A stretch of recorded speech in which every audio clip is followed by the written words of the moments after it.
Lush, and I'm here in the Hub Culture Pavilion in Davos at the World Economic Forum. Really pleased to be joined by a repeat guest, Miki Tsusaka. Thank you, Edie. Senior Partner and Managing Director of Boston Consulting Group, BCG, based in Japan. Yes. I want to talk first of all about the role of women in Davos. Since we spoke the last time, what have you noticed? I've noticed there's more of us. I think when I was first here 5 years ago, we were in the single digits, and now this year I believe we're at 16 or 17%. So 1 in 5. We're making good progress, I think. What about women in Japan and in Benomics? So women in Japan, I think the WEF kindly put a report out a few years ago that ranked us humbly at 104 or 5 out of 135, and it served really as a wake-up call, I think, for those of us in the country, as well as the Prime Minister himself, in highlighting the issue of the fact that we are not ranked where we should be.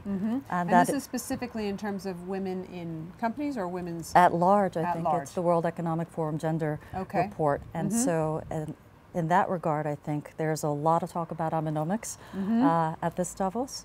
And a critical ingredient to that, I think, is tapping half of the population of our country to get back to economic recovery. So what do you think? What would you recommend? What would I recommend? Well, there are a lot of things that are already underway.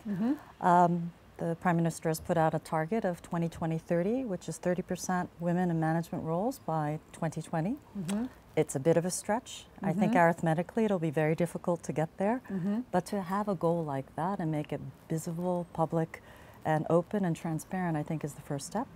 The government has a bill underway, which I think will be approved this year, to make that actually the norm for companies that have over 300 employees. So companies have to now disclose the number of women, the number of women managers in their corporation. So it's a step.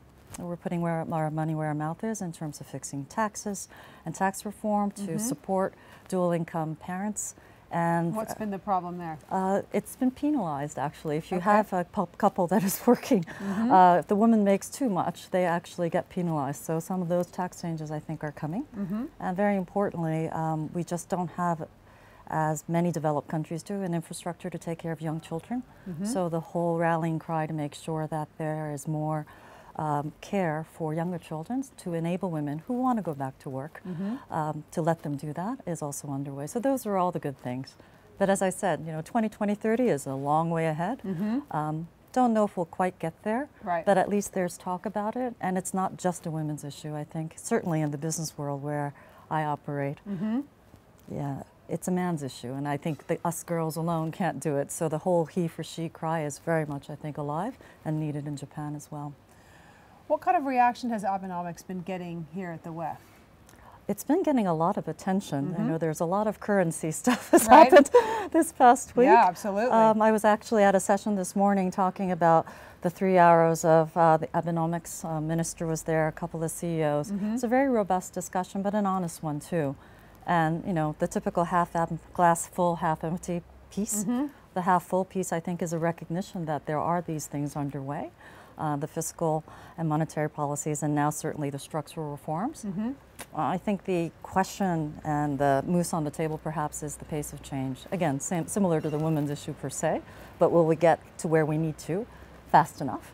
But it's all relative, I think, in this uncertain world, and hopefully same time next year we'll be in a better place. Miki, thank you so much for stopping by the Hub Culture Pavilion here in Davos, and I'm Edie Lush. Thank you.